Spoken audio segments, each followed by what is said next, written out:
سب سے پہلے دعوت کے ذریعے اللہ کی پہچان کرائی جاتی، کیونکہ بنیاد ایمان ہے۔ ایمان وہ طاقت ہے، اللہ کی معرفت اور اللہ کی محبت وہ قوت ہے کہ جس سے انسان اللہ کے احکام کو محبت کے ساتھ مانتا ہے، زبردستی نہیں، زبردستی منوانا نہیں۔ والذین آمنوا اشد حبا للہ، ایمان والے سب سے زیادہ اللہ سے محبت کرتے ہیں، اور ایمان والوں کے دلوں میں اللہ کی محبت سب چیزوں پر غالب آ جاتی ہے۔ محبت ہونی چاہیے، بچوں سے محبت ہے، گھر والوں سے محبت ہے، مسلمان بھائیوں سے محبت ہے۔ محبت کے کتنے فضائل ہیں کہ وجبت محبتی للمتحابین فیہ، جو اللہ کے لیے محبت ایک دوسرے سے کرتے ہیں، اللہ فرماتے ہیں میں بھی اپنی محبت کو واجب کر دیتا ہوں۔ اور فرمایا کہ عرش کے سائے کے نیچے جبکہ سورج سوانحے پر ہوگا، زمین تانبے کی ہوگی، لوگ اپنے پسینے میں ڈوبے ہوئے ہوں گے گناہوں کے بقدر، تو اس وقت اللہ 7 آدمیوں کو اپنے عرش کے نیچے جگہ عطا فرمائیں گے۔ اس میں سے 2 وہ لوگ ہوں گے کہ اللہ ہی کے لیے محبت کرتے ہوں، اللہ ہی کے لیے جمع ہوتے ہوں اور اللہ ہی کے لیے جدا ہوتے ہیں۔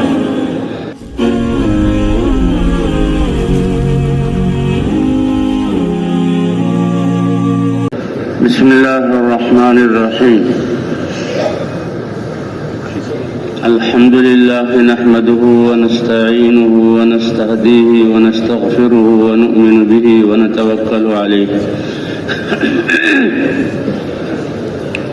ونعوذ باللہ من شرور انفسنا ومن سیئات اعمالنا، من يهده الله فلا مضل له ومن يضلله فلا هادی له، ونشهد أن لا إله إلا الله وحده لا شريك له، ونشهد أن سيدنا ومولانا محمدا عبده ورسوله صلى الله تعالى عليه وعلى آله وأصحابه وأمته وسلم تسليما كثيرا كثيرا، أما بعد فأعوذ بالله من الشيطان الرجيم، بسم الله الرحمن الرحيم، يا أيها الذين آمنوا اتقوا الله حق تقاته ولا تموتن إلا وأنتم مسلمون، واعتصموا بحبل الله جميعا ولا تفرقوا، واذكروا نعمة الله عليكم إذ كنتم أعداء فألف بين قلوبكم فأصبحتم بنعمته إخوانا، وكنتم على شفا حفرة من النار فأنقذكم منها، كذلك يبين الله لكم آياته لعلكم تهتدون۔ وقال تعالى يا أيها الذين آمنوا اتقوا الله وقولوا قولا سديدا يصلح لكم أعمالكم ويغفر لكم ذنوبكم، ومن يطع الله ورسوله فقد فاز فوزا عظيما، صدق الله العظيم۔ وقال رسول الله صلى الله عليه وسلم كل أمتي يدخلون الجنة إلا من أبى، قيل ومن يأبى يا رسول الله؟ قال من أطاعني دخل الجنة ومن عصاني فقد أبى۔ وقال رسول الله صلى الله عليه وسلم من قال لا إله إلا الله مخلصا بقلبه دخل الجنة۔ وقال النبي صلى الله عليه وسلم ألا فليبلغ الشاهد منكم الغائب، أو كما قال النبي صلى الله عليه وسلم۔ میرے عزیز دوستوں اور بھائیوں، اللہ انسانوں کے بارے میں یہ فرماتے ہیں کہ اگر تم اللہ کی نعمتوں کو شمار کرو گے تو تمہاری زندگی، تمہارا علم، تمہاری صلاحیتیں اتنی بھی نہیں کہ اللہ کی نعمتوں کو شمار کر سکو۔ اللہ نے انگنت اور بے حساب نعمتیں عطا فرمائی، ان تعدوا نعمت اللہ لا تحصوها۔ اور اللہ فرماتے ہیں وَإِذْ تَأَذَّنَ رَبُّكُمْ لَئِن شَكَرْتُمْ لَأَزِيدَنَّكُمْ وَلَئِن كَفَرْتُمْ إِنَّ عَذَابِي لَشَدِيدٌ۔ اگر تم میری نعمتوں پر میرا شکر ادا کرو گے تو میں نعمتیں بڑھا دوں گا، اور اگر منکر ہو جاؤ گے، ناشکری کرو گے تو پھر میرا عذاب بڑا سخت ہے۔ علماء فرماتے ہیں کہ شکر اس کے 3 درجے ہیں۔ سب سے پہلے دل میں احسان مندی، اور یہ ایمان بتلائے گا۔ جو اللہ کو پہچانے گا تو حقیقت یہی ہے کہ سب کچھ اللہ ہی کا دیا ہوا ہے۔ انسان کے پاؤں کے ناخن سے لے کر سر کے بال تک یہ سارے اعضاء اور جسم کی سلامتی اور صحت یہ کس نے عطا کی بھائی؟ اللہ نے عطا کی۔ اور انسان کے جسم کے سارے نظام کون چلا رہا ہے؟ اور ساری کائنات کو پیدا کر کے اللہ فرماتے ہیں سب کو میں نے تمہارے لیے مسخر کیا، تمہاری خدمت میں لگایا۔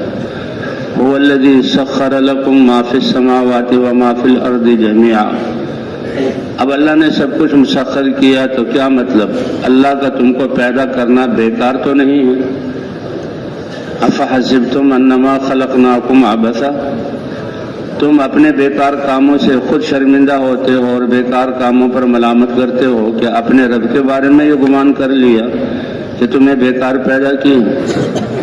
اتنی نعمتیں دی، وہ مرتبہ دیا، ساری کائنات کو مسخر کیا، ہم نے تمہیں بیکار پیدا نہیں کیا۔ ساری کائنات کے بارے میں کہ تمہارے لیے مسخر کیا، اور انسان کے بارے میں کہ تمہیں اللہ نے اپنی چاہت کو پورا کرنے کے لیے پیدا کیا۔ کتنی بڑی بات ہے۔ ایک اللہ کا امر تمہارے اندر ہے، روح، جس کی وجہ سے تم سارے جسم کے کارنامے انجام دے رہے ہو۔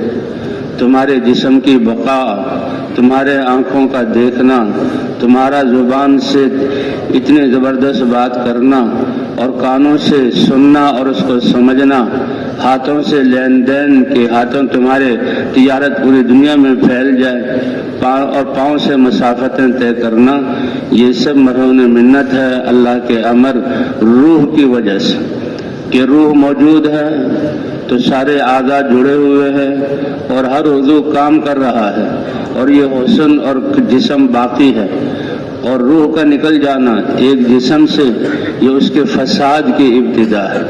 روح کمزور ہو جائے تو بیماریاں آئیں گی، کبھی آنکھ نہیں دیکھ رہی، کبھی زبان نہیں بول رہی، کبھی کان نہیں سن رہے، اور روح نکل جائے تو اس کو مردہ کہا جاتا ہے۔ کہ اب یہ جسم ایسے نہیں رہے گا، پھولے گا، پھٹے گا، ایسی بد شکل ہو جائے گا کہ ڈر لگے، اور پھر ایک ایک عضو جو ہے جدا ہو جائے گا۔ تو یہ روح اللہ کا امر ہے۔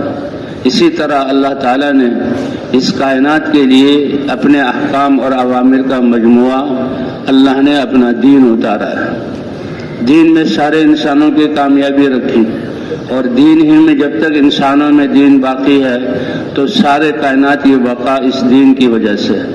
جیسے روح نورانی اور طاقتور ہو تو سارا جسم طاقتور ہوتا ہے، اور سارے یعنی اعمال اس سے صادر ہوتے ہیں۔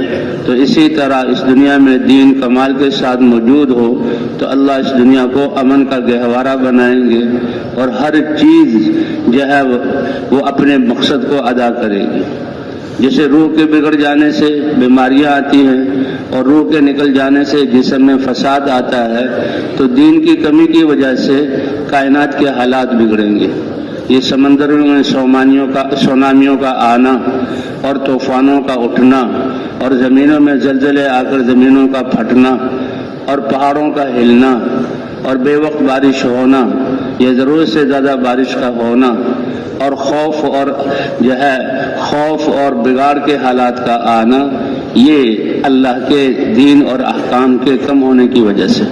حتیٰ کہ جب دین کا ایک حصہ بھی نہیں رہے گا آخری، تو اللہ اس دنیا کو فنا کر دیں گے۔ یوں آتا ہے کہ قیامت قائم نہیں ہو سکتی حتیٰ یقال فی الارض اللہ اللہ۔ اس روئے زمین پر جب تک اللہ اللہ کہا جاتا رہے گا، اللہ کا نام لیا جاتا رہے گا، تو یہ زمین باقی رہے گی۔ اور جس دن اللہ کا نام لینے والا اس دنیا سے چلا گیا اور کوئی بھی اللہ کا نام لینے والا نہ رہا، تو پھر اللہ اس دنیا کو فنا کر دیں گے۔ تو اللہ تعالیٰ تو یہ اعمال ہیں، دین اللہ کے احکام اور اللہ کا دین. جیسے روح انسان کی جسم کے صحیح چلنے کا ذریعہ ہے، اس کائنات میں اللہ کے احکام کا موجود ہونا اس کائنات کی بقا اور اس میں امن کا ذریعہ ہے.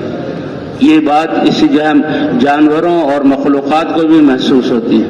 اس لیے حدیث میں آتا ہے کہ جب انسان اللہ والا علم حاصل کرنے کے لیے نکلتا ہے تو اس نے نیت کی اور علم کے حاصل کرنے کے لیے وہ نکلا، تو اس کی اس نیت اور اس نکلنے سے ایسی شعاعیں اور ایسے انوارات جب فضاؤں میں پھیلتے ہیں کہ جانوروں تک کو احساس ہو جاتا ہے اور وہ اس کے لیے دعا کرتے ہیں، حتیٰ کہ فرشتے اس کے قدموں کے نیچے پر بچھاتے ہیں.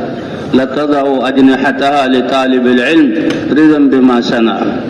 خوش ہو کر، کتنا بڑا کام ہے. علم کون سا ہے کہ جس میں اللہ کی پہچان ہو، اور علم کیا ہے جس میں اللہ کی چاہتوں اور اللہ کے احکام کا جاننا ہو. جو علم آسمانوں سے اترا، انبیاء پر اترا، اور انبیاء نے اپنی قوموں کو تعلیم دی. انبیاء نے وہ علم اور جس علم کے وجود میں آنے سے اللہ نے باطل والوں کو مٹایا، قوموں کو ختم کر دیا، اور ایمان والوں کو اللہ نے اس زمین کا وارث بنایا. اور اللہ کا وعدہ ہے ہمیشہ تک، سنت ہے یہ. وعد اللہ الذین آمنوا منکم وعملوا الصالحات لَيَسْتَخْلِفَنَّهُمْ فِي الْأَرْضِ كَمَا اسْتَخْلَفَ الَّذِينَ مِنْ قَبْلِهِمْ. کہ ایمان اور اعمال والے، ان کے ساتھ اللہ کا وعدہ ہے کہ وہ اللہ اپنی خلافت عطا فرمائیں گے. کیونکہ ایمان اور اعمال صالحہ کیا مطلب کہ جو ایمان اور اعمال صالحہ والے ہوں گے وہ اللہ کو پہچانیں گے، اللہ کے حق کو پہچانیں گے، اور اللہ نے جو انسانوں کے بارے میں حقوق رکھے ہیں ان کو پہچانیں گے، اور ہر ایک کا حق وہ ادا کریں گے. یہ دین ادائیگی حقوق والا دین. اللہ نے مرحمت فرمایا، کہتے ہیں کہ جو رعایا کے حقوق ہیں وہ بادشاہ کا دین بنا دیا، اور بادشاہ کے جو حقوق ہیں وہ رعایا کا دین بنا دیا. میاں بیوی میں جو میاں کے حقوق ہیں وہ بیوی کا دین بنایا، اور جو بیوی کے حقوق ہیں وہ میاں کا دین بنایا. اولادوں کے جو حقوق ہیں وہ ماں باپ کا دین بنایا، اور ماں باپ کا جو حقوق ہیں وہ اولاد کا دین بنایا. اسی لیے اللہ تعالیٰ نے اس دین کو زندہ کرنے کے لیے حضرات انبیاء کرام کو ایک محنت دے کر بھیجا، اور حضرات انبیاء کرام کو علم دے کر بھیجا. اور حضرات انبیاء کرام کی بعثت کا باعث لوگوں کا بگڑ جانا اور ہلاکت کے قریب اپنے آپ کو پہنچا دینا. لیکن اللہ ارحم الراحمین ہے، اللہ رب العالمین ہے. جیسے جسم کی غذا کے لیے کیسے زمین کے سینے کو چیر کر ہل چلایا جاتا ہے اور بیج ڈالا جاتا ہے، اور طرح طرح کی غذائیں اور اناج اور پھل اور پھول انسان کے لیے اس جسم زمین سے مٹی سے بنا ہوا تو اس کی غذا مٹی سے، لیکن اصل اس میں روح ہے، اور روح آسمانوں سے آئی تو روح کی غذا وحی اور اللہ کے احکام کی صورت میں آسمانوں سے آئی. انسانوں میں سے بھی اللہ تعالیٰ برگزیدہ اور اللہ کے ہاں پسندیدہ حضرات انبیاء کرام کو اللہ چنتے ہیں کہ میرا پیغام انسانوں تک پہنچائیں گے. اور فرشتوں میں سے بھی اللہ چنتے ہیں، اور جبرائیل علیہ السلام کو چنا کہ جبرائیل علیہ السلام اللہ کا پیغام لے کر نبیوں کی طرف آتے تھے وحی لے کر، اور انبیاء پھر علم اپنی امت کو دیتے تھے. سب سے پہلے دعوت کے ذریعے اللہ کی پہچان کرائی جاتی، کیونکہ بنیاد ایمان ہے. ایمان وہ طاقت ہے، اللہ کی معرفت اور اللہ کی محبت وہ قوت ہے کہ جس سے انسان اللہ کے احکام کو محبت کے ساتھ مانتا ہے. زبردستی نہیں ہے، زبردستی منوانا نہیں ہے. والذین آمنوا اشد حبا للہ، ایمان والے سب سے زیادہ اللہ سے محبت کرتے ہیں، اور ایمان والوں کے دلوں میں اللہ کی محبت سب چیزوں پر غالب آ جاتی ہے. محبت ہونی چاہیے، بچوں سے محبت ہے، گھر والوں سے محبت ہے، مسلمان بھائیوں سے محبت ہے. محبت کے کتنے فضائل ہیں کہ وجبت محبتی للمتحابین فیہ، جو اللہ کے لیے محبت ایک دوسرے سے کرتے ہیں، اللہ فرماتے ہیں میں بھی اپنی محبت کو واجب کر دیتا ہوں۔ اور فرمایا کہ عرش کے سائے کے نیچے جبکہ سورج سوانحے پر ہوگا، زمین تانبے کی ہوگی، لوگ اپنے پسینے میں ڈوبے ہوئے ہوں گے گناہوں کے بقدر، تو اس وقت اللہ 7 آدمیوں کو اپنے عرش کے نیچے جگہ عطا فرمائیں گے۔ اس میں سے 2 وہ لوگ ہوں گے کہ اللہ ہی کے لیے محبت کرتے ہوں، اللہ ہی کے لیے جمع ہوتے ہوں اور اللہ ہی کے لیے جدا ہوتے ہیں۔ تو اس لیے سب سے بنیادی چیز ایمان ہے، اور ایمان ہی وہ طاقت ہے، اللہ کے احکام پر چلنا اس سے جو ہے آسان ہوتا ہے۔ تو اللہ تعالیٰ حضرات انبیاء کرام کو جو ہے بھیجتے تھے، جیسے زمین سے غلے اگتے ہیں، آسمانوں سے اللہ کا دین اور اوامر۔ اور اللہ نے، اللہ کے رسول نے ہمیں زمانے کی دوربین اور خوردبین دی ہے، اور بیان فرمایا ہے کہ زمانے کو دیکھ لو، یہ گواہی دے گا والعصر ان الانسان لفی خسر، کہ آدم علیہ السلام اور ان کے اولاد میں سب سے پہلے 2 بیٹے، ایک نے دوسرے کو قتل کیا، تو جس نے اللہ کے حکم پر جمع اور اپنی جان دے دی تو وہ کامیاب، اور جس نے اپنی خواہش کی بنا پر اللہ کے حکم کو توڑا تو وہ ناکام۔ سب سے پہلا قتل اس عورت کی وجہ سے آدم علیہ السلام کے ایک بیٹے سے ہوا۔ فرمایا سارے قیامت تک جو قتل ہوں گے، سارے گناہ کا جو ہے وبال اس پر ہوگا۔ اسی لیے جو خیر کا ذریعہ بنے، ساری خیروں جو ہے جب تک وہ نیکی چلتی رہے گی اس کو اجر ملے گا، اور خدا نہ خواستہ جو برائی کے آنے کا ذریعہ بن جائے تو جتنے لوگ اس برائی پر آئیں گے سب کو اس کے جو ہے سزا ملے گی، اور سب کے برابر اس گناہ کے ابتدا کرنے والے کو۔ من سن سنتن حسنتن فلہ اجرھا واجر من عمل بھا، تو جتنے لوگ عمل کر رہے ہیں ان کا اجر اس کو جو ہے بتانے والے کو، ولا ينقص ذلك من اجورهم شيئا، لیکن ان کے اجور میں سے اور ثواب میں سے کمی کر کے اس کو نہیں دیا جائے گا۔ اللہ اپنے خزانوں سے ہر ایک کو اس کی نیکی اور نیک اعمال کا بدلہ عطا فرمائیں گے، اور جو ذریعہ بنا ہے سب کے برابر اللہ تعالیٰ اس جو ہے پہلے بتانے والے کو اجر عطا فرمائیں گے۔ اس لیے کہتے ہیں یہ دعوت والا عمل یہ بہت بڑا عمل ہے۔ یا ایھا الذین آمنوا هل ادلکم علی تجارۃ تنجیکم من عذاب علیم، اے ایمان والو، اللہ فرما رہے ہیں کیا میں تمہیں وہ کاروبار ہو تجارت نہ بتاؤں جو عذاب علیم سے تمہاری حفاظت فرمائے۔ مفسرین عبداللہ ابن عباس رضی اللہ تعالیٰ فرماتے ہیں ہر دنیا کی پریشانی، ہر دنیا کی ناکامی، موت کے وقت کی سختی، قبر کی آزمائشیں، میدان محشر میں تکلیفیں، یہ اور جو ہے حساب کی سختی اور جہنم کا عذاب، تو یہ تجارت ایسی ہے ان تماموں سے اللہ کا وعدہ ہے تنجیکم من عذاب علیم، ان تمام تکلیفوں سے بچائے گی یہ تجارت۔ اور اس کی بنیاد تؤمنون باللہ، اللہ کی ذات پر ایمان اور یقین رکھو گے، اللہ کو پہچانو گے، وتجاہدون فی سبیل اللہ باموالکم وانفسکم، اور اپنی جان اور مال کو اللہ کے دین کو زندہ کرنے کے لیے اور اللہ کی رضا کے حاصل کرنے کے لیے اپنے جان اور مال کو لگاؤ گے۔ جی ذالکم خیر لکم ان کنتم تعلمون، اگر سمجھ بوجھ ہے، عقل والے ہو، علم والے ہو تو اللہ بتا رہے ہیں کہ یہ سب سے بہتر ہے تمہارے لیے، یہ سب سے بہتر ہے تمہارے لیے۔ تو اللہ دنیا اور آخرت کی مصیبتوں سے بچائیں گے۔ وَأُخْرَى تُحِبُّونَهَا نَصْرٌ مِّنَ اللَّهِ وَفَتْحٌ قَرِيبٌ، دنیا میں رہ رہے ہو، دنیا سے محبت تمہارے دلوں میں ہے، لیکن غالب تو اللہ کی محبت ہے، دنیا کو پسند کرتے ہو، دنیا کی زندگی گزار رہے ہو، نصر من اللہ، اللہ کی مدد تمہارے ساتھ ہوگی، اور جب بھی تمہارا دشمن تمہارے مقابلے میں آئے گا اللہ تمہیں فتح عطا فرمائیں گے۔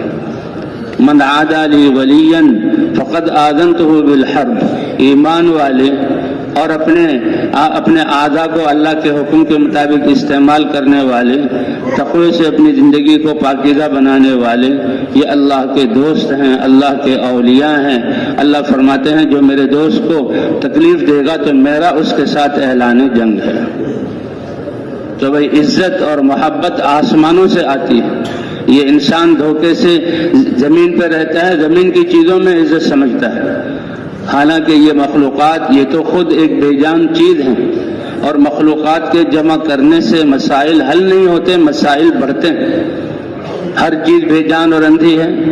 ایک گھر میں ایک اندھا ہو تو ایک مسئلہ ہے پورے گھر والوں کے لیے، اس کو نماز کے لیے کون لے جائے گا، اس کو فلاں جگہ کون لے جائے گا، اس کا فلاں یہ کھانا اس کے لیے کون تیار کرے گا۔ ایک اندھا ہو تو ایک مسئلہ، دو اندھے ہو تو دو، اور 9 اندھے ہو تو 9 مسائل۔ تو یہ مخلوقات بھی اندھی اور بے جان ہے اور مخلوق ہے۔ آج ہم تجربے سے انسان سمجھتا تھا کہ ان مخلوقات کو جمع کرنے سے میرے مسائل حل ہو جائیں گے۔ آج جتنے جہاں مسائل ہم نے جمع کیے، مخلوقات کو جمع کیا، آج اتنے مسائل ہمارے بڑھ گئے، آج اتنے مسائل بڑھ گئے۔ آج کے روڈ دیکھیں کیسے اچھے بنے، آج کی سواریاں دیکھیں کتنی آرام دہ ہیں، آج کے گھر دیکھیں کہ انسان نے اپنی صلاحیتوں کو لگایا کتنا آرام دہ گھر ہیں، آج کا لباس دیکھیں کتنا خوبصورت بنا لیا، آج کے کھانے دیکھیں کتنے مزیدار۔ 50 سال پیچھے چلے جائیں لوگوں کو یہ چیزیں یہ میسر نہیں تھی، لیکن مسائل زیادہ ہوئے ہیں، گھٹے نہیں، کیونکہ مسائل کے حل ہونے کا تعلق ان چیزوں کے ساتھ نہیں ہے۔ یہ تو جتنی مخلوقات اور اندھے بڑھیں گے اتنے مسائل زیادہ ہوں گے۔ مسائل کے حل ہونے کا تعلق دل کے یقین کے ساتھ ہے اور اعضاء کے صحیح استعمال اللہ کے احکام کو پورا کرنے کے ساتھ۔ چاہے دنیا کا فقیر سے فقیر آدمی اللہ کے احکام کو پورا کرے، یہ روئے زمین کا کامیاب ترین انسان ہے، اور چاہے پوری دنیا کی بادشاہت اس کو مل جائے، اور بادشاہ اپنی بادشاہت میں جو اللہ کے احکام اس کی ذات کے متعلق اور اس کی رعایا کے متعلق ہیں ان احکام کو پورا کرے تو یہ بادشاہت میں کامیاب ہے۔ اسی لیے یہ بادشاہت اور دنیا کی چیزیں دین کے خلاف نہیں ہیں۔ تمام انبیاء اللہ نے ان کو نبوت عطا فرمائی، اپنا وحی اتاری، اپنا پیغام دے کر قوموں کی طرف بھیجا، تو عام طور پر تمام انبیاء ان کے ساتھ اللہ کی مدد، اسباب اور مادی شکلیں مقابل والے لوگوں کے پاس، لیکن انبیاء کے ساتھ اللہ کی مدد، اور سب سے بڑی چیز اللہ کی مدد ہے۔ اگر اللہ مدد کریں تو کوئی چیز غالب نہیں آ سکتی، لیکن بادشاہت اور یہ اسباب یہ دین کے چلنے کے مخالف نہیں ہیں۔ اس لیے داؤد علیہ السلام کو اللہ نے بادشاہت عطا فرمائی، سلیمان علیہ السلام کو اللہ نے بادشاہت عطا فرمائی، اور یوسف علیہ السلام کو بادشاہت عطا فرمائی۔ تو اس بادشاہت میں اللہ کے احکام تو وہ کامیاب ہیں نبی ہوتے ہوئے۔ حضرت عمر ابن عبدالعزیز رحمۃ اللہ علیہ ان کے بارے میں آتا ہے کہ انہوں نے ایسا عدل قائم کیا کہ اللہ نے جانوروں کے دلوں کو بھی نرم کر دیا۔ جب انسان کے دل میں اللہ کا خوف ہوگا، انسان کی زندگی میں اللہ کے احکام ہوں گے، اور انسان کے دل اللہ سے ڈرنے والے ہوں گے، تو اللہ جانوروں تک کے دلوں کو انسانوں کے لیے نرم کر دیں گے، حتیٰ کہ بھیڑیوں کے دلوں سے بھی وہ درندگی اور ظلم اللہ اس کو ختم فرما دیں گے۔ حضور صلی اللہ علیہ وسلم کا جو ہے قصہ ہے کہ آپ فجر کی نماز کے بعد آپ نکلے مسجد سے باہر، تو دیکھا جنگل سے کچھ بھیڑیے آ کر مسجد نبی کے سامنے بیٹھے ہوئے، اور حضور کے نکلنے پر وہ حضور کے گرد جمع ہو گئے، اور انہوں نے اپنی کچھ آواز نکالی، جیسے آواز نکالتے ہیں ہر جانور کے ایک ہی آواز ہے وہ نکالتا ہے، لیکن وہ آپس میں بولتے ہیں، انسان اس کو نہیں سمجھتا۔ تو اللہ تعالیٰ جو ہے بعض دفعہ اپنے نبیوں کو اس کی سمجھ عطا فرما دیتے ہیں۔ جیسے سلیمان علیہ السلام کے بارے میں آتا ہے کہ ہم نے ان کو جہاں پرندوں کی بولی سکھائی تھی، ہدہد سے باقاعدہ بات ہوتی تھی اور ہدہد سے مکالمہ ہوتا تھا۔ چیونٹی کی آواز کو اللہ تعالیٰ نے کہ سلیمان علیہ السلام مسکرائے کہ ان کا جب لشکر جا رہا تھا تو چیونٹیوں کا لشکر نکلا ہوا تھا، اور چیونٹی اللہ نے کیسا جانور کہ اس کے نام پر جو ہے ایک پوری صورت، اور وہ چیونٹی جس نے اپنی قوم کے جسموں کو دنیاوی موت سے بچانے کے لیے قوم کو نصیحت کی، اللہ کو اس کی نصیحت اتنی پسند آئی کہ اپنے قرآن کی آیت بنا کر اس جو سب سے بہترین امت تھی اور ان کو سب سے بڑا کلام جو ملنا تھا، اللہ نے وہ اس کا کلام اس میں ذکر کر دیا، اور سورت کا نام ہی سورہ نمل ہے۔ حالانکہ چیونٹی کیا چیز ہے، لیکن چیونٹی کو اللہ نے یہ کہنے میں تو بہت چھوٹی ہے، لیکن اللہ نے کیا صلاحیتیں دی ہیں، کیسے قوت شامہ اللہ نے اس کو دی ہے۔ اور کیسے یہ زمین کے اندر بلوں میں بستیاں آباد کرتے ہیں اور کیسے یہ اپنے رزق کا انتظام کرتی ہے. کہتے انسان کو پتہ نہیں ہوتا کہ گھر میں کوئی میٹھی چیز یا کوئی خوشبودار چیز پڑی ہوئی ہے، لیکن مکھیوں چیونٹیوں کا جھنڈ وہاں پر آ جاتا ہے، اس کو پتہ لگ جاتا ہے. انسان اپنی قوت شامہ پر فخر کرتا ہے، لیکن چھوٹا سا جانور، اس کو اللہ نے کیسے قوت شامہ اور کیسا علم لکھ دیا. طبعیات میں لکھا ہے کہ یہ چیونٹی اپنے بلوں میں ان کی بستیاں ہوتی ہیں اندھیرے میں، اور وہاں پر یہ اپنے لیے اسٹاک کرتے ہیں خوراک کو. اور یہ انسانوں کے جو یعنی کھیتوں سے اور جو ہے انسانوں کے گھروں سے چاول اور جو ہے گندم اور ان بیجوں کو اور جو اس کو ملتا ہے مرا ہوا جانور جس کو کھانا ہے اس کو کھینچ کر لے جاتے ہیں، وہاں رکھتے ہیں. کہتے ہیں وہ گندم کو جب لے جاتی ہے، چاول کو لے جاتی ہے، کسی دال کو لے جاتی ہے، تو اس کو اللہ نے یہ علم دیا ہے کہ یہ گندم کا دانہ اگر میں نے زمین کی اندھیری میں رکھا تو یہ تو پھول جائے گا اور اس سے کونپل نکلے گی اور اس سے جڑ نکلے گی، میرے کھانے کا نہیں رہے گا. تو وہ گندم کے دانے کو 2 حصوں میں کاٹ دیتی ہے. گندم کے دانے کو کتنے حصوں میں کاٹتی ہے؟ 2 حصوں میں. اور پھر اس کی ایک گندم کا دانہ اس کے لیے اپنی 6 مہینے کی خوراک ہے، تو 2 حصوں میں کر دیتی ہے. طبعیات میں لکھا ہوا ہے کہ ایک دانہ ایسا ہے کہ اس کو 2 حصے کر کے جو ہے اگایا جائے تو بھی اس سے جو ہے پودا اگ جاتا ہے. تو وہ چیونٹی اس کے 4 حصے کرتی ہے تاکہ وہ پودا نہ بنے. تو یہ اللہ نے علم دیا. تو سلیمان علیہ السلام یا ایتھا النمل ادخلوا مساکنکم لا یحطمنکم سلیمان وجنودہ. تو سلیمان علیہ السلام مسکرائے. کتنی دھیمی آواز کیسے اللہ نے پہنچائی. کہتے ہیں کہ اندھیری رات ہو اور کالے پہاڑ ہوں اور سیاہ جو ہے وہ ہوا آندھی چل رہی ہو اور ایک سیاہ چیونٹی اس پتھر پر چل رہی ہو، اللہ عرش پر ہوتے ہوئے اس کی جو ہے آہٹ کو سنتے ہیں اور اس کی لکیروں کو جانتے ہیں اور اس کے جسم کے اندر ہضم اور سارا زندگی کا نظام اللہ اپنی قدرت سے چلاتے ہیں. کون چلاتا ہے؟ اللہ چلاتے ہیں. اللہ نے شہد کی مکھی کا ذکر کیا. دیکھو شہد کی مکھی کتنا چھوٹا سا جسم ہے اور اس جسم میں سے اس کا معدہ اور اس کے معدے میں ایک طرف وہ اپنی خوراک کھاتی ہے جو اللہ نے غذا رکھی ہے جس سے اس کی زندگی چلتی ہے. اس خوراک سے بیٹ بنتی ہے، ناپاک بنتی ہے، وہ بھی نکلتا ہے. اور اسی خوراک سے اے انسان اتنے چھوٹے سے جسم سے اس نے جو رسوں کا جو ہے پھولوں کا رس چوسا ہے تمہارے لیے ایسا شہد تیار کرتی ہے کہ ایسا کوئی غذا تم میں سے کوئی تیار ہی نہیں کر سکتا. شفاء للناس، اس میں شفا ہے. ایک صحابی آئے، عرض کیا اے اللہ کے رسول میرے بھائی کا پیٹ چالو ہو گیا، دست لگے ہوئے. تو حضور سے گزارش کی. آپ صلی اللہ علیہ وسلم فرمایا اسقہ عسلا، اس کو شہد پلا. انہوں نے جا کر پانی میں ڈال کر شہد پلایا اور آ کر خبر دی اے اللہ کے رسول وہ تو اور زیادہ پیٹ چالو ہو گیا اور زیادہ دست لگ گئے.